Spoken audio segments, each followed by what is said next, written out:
Hello everyone. Let us continue with your next topic, that is writings of foreign travelers, page number 133. In the previous class we have discussed up till autobiographies and biographies, the informations that we get from them, and also you know the various things that we get to learn from those sources of history. So let us see what are the things that we get to learn from the writings of foreign travelers. Please look into your text.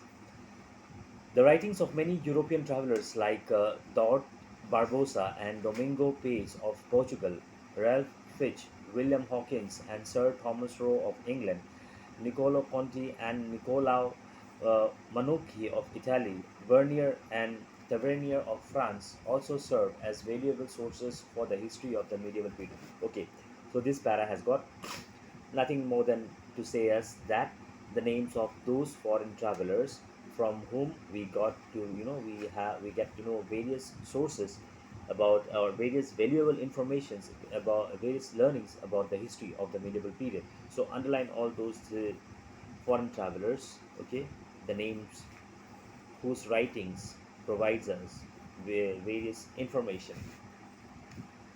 Next para. Athanasius Nikitin's visit to India is described in his book The Journey Beyond Three Seas. Sidi Ali Reis, an Ottoman admiral, was another important foreigner whose travel to India and other countries are recorded in the book Mirat ul Memalik, or The Mirror of Countries. Same goes here as well. Two more additional foreign travelers, but the difference between this para and the previous para is that in this para, this excuse me, the name of the book that these foreign travelers have written, even that is being mentioned, plus, yeah, and their name. That's all. So, in the previous paragraph, only the name of the foreign traveler is being mentioned and not about the name of the books that they have written, but whereas in the second, the name of foreign traveler as well as the books that they have written. Okay, so these are all important for your knowledge. Nothing much to elaborate in this. It is the name of a person, foreign traveler, name, but will I have to elaborate, and the name of the book. Next, we have religious literature. The medieval period of Indian history was also the period of the Bhakti and the Sufi movement, which spread across the subcontinent and contributed to some fundamental changes in social and cultural outlook of people at large. Alright, Bhakti and Sufi, I believe we have discussed in the previous class. Yes, page number 130, right? If you go to page number 130, just below the figure 1.1 on your left hand side, this in terms of spiritual sphere, okay, the medieval period, in terms of spiritual sphere, the new forms which came up during those days, Bhakti and Sufi movement. So let us continue again the same thing, further, more elaboration of it. This what you call during the medieval period in the Indian history, lots of Bhakti and Sufi movement started spreading across the country, and because of which many fundamental changes took place in the society as well as in the cultural outlook of the people. All right, I repeat, because of Bhakti and Sufi movement, which spread in the medieval period during in our country, lots of what do you call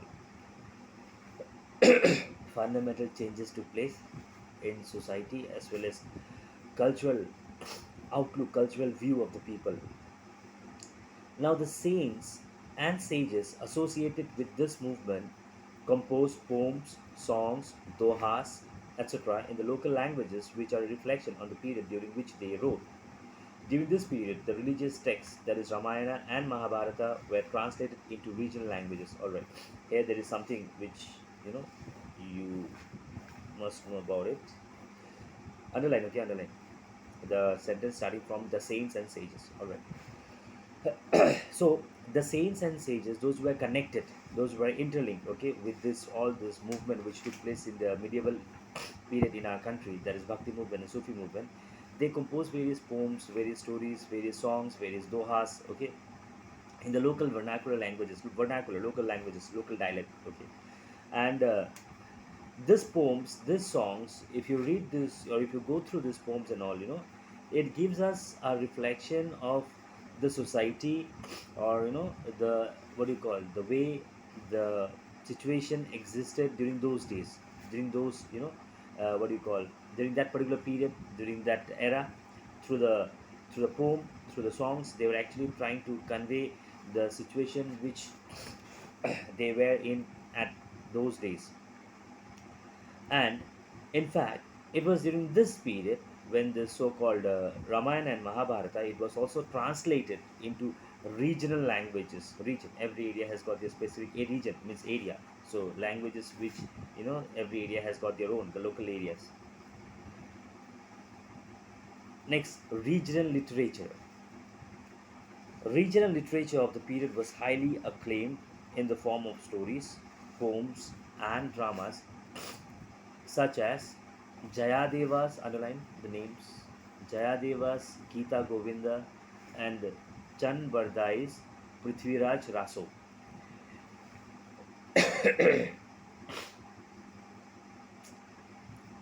During this period, texts were composed in different languages such as Marathi, Urdu, Tamil, Persian, Kannada, Arabic, and some European languages as well. Alright, these are some of the local languages into which the texts were composed. Okay, so go through these languages. But yes, yeah, one something which you must know from this topic is that during this period it so happened that the regional literature was very much, what do you call, spreading. Okay, the regional literature, the regional text, the regional writing in the form of stories, in the form of poems, in the form of, what do you call, dramas, and so on. And two of the examples which is being mentioned about this regional literature is that one is the name of the author writer, that's it is Jayadeva, and the one that the Jayadeva wrote is, what is that, Gita Govinda. Jayadeva's Gita Govinda, regional literature. Another one is Chand Bardai's Prithviraj Raso. So these two are some of the regional literatures which, spread it during the medieval period in, when it comes to Indian history, and which contained uh, poems, stories, dramas, and so on. Next, we have calligraphy.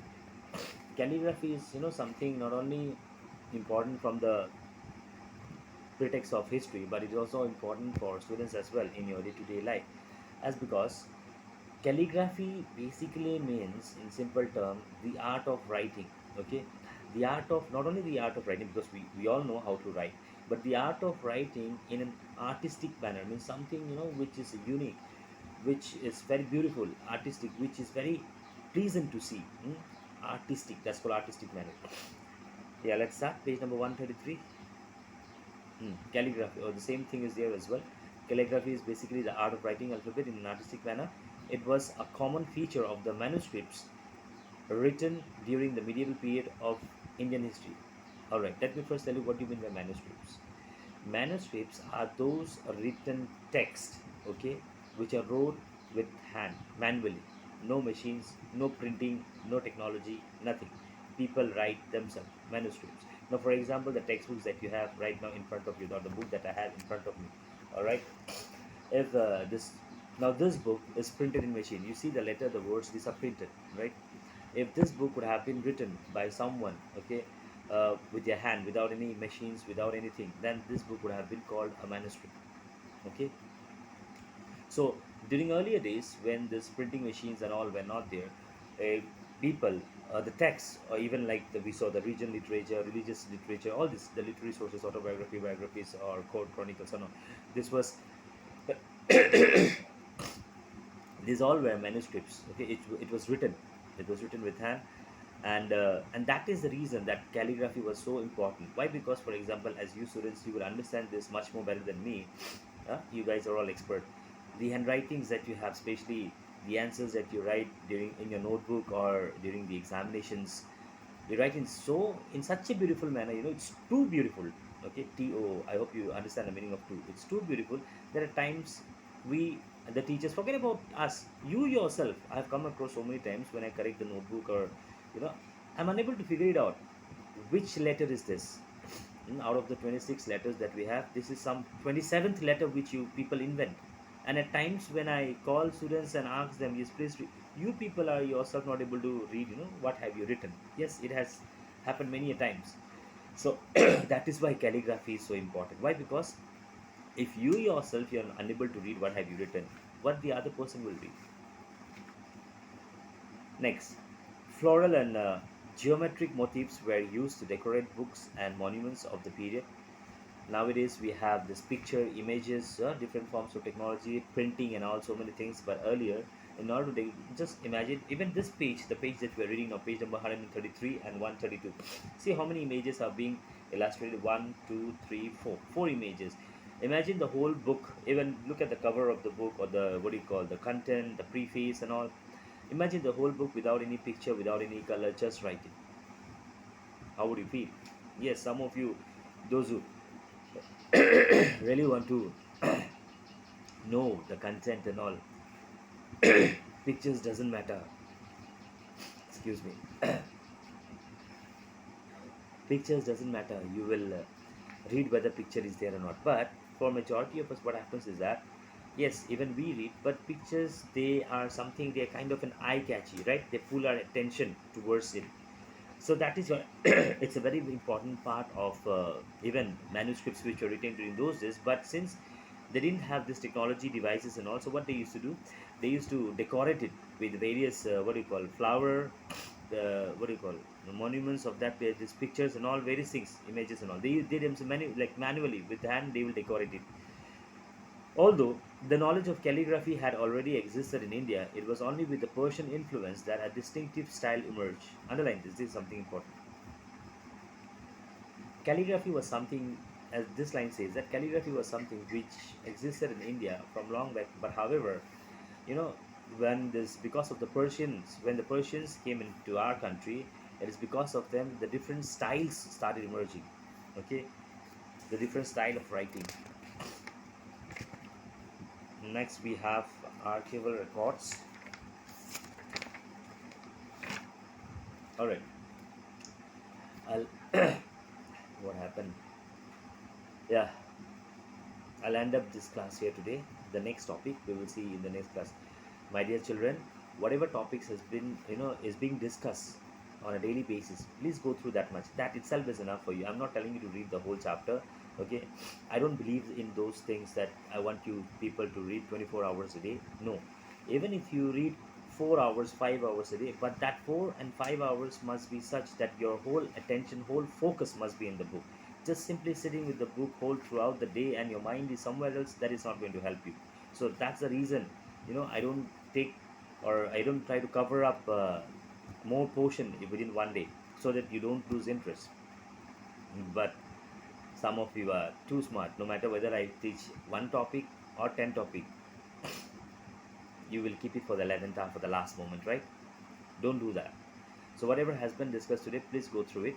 All right. And yes, and especially the ones which I asked you to underline, memorize those, try to understand, and if you have any doubt, you can get back to me. See you in the next class. God bless you all. Study well.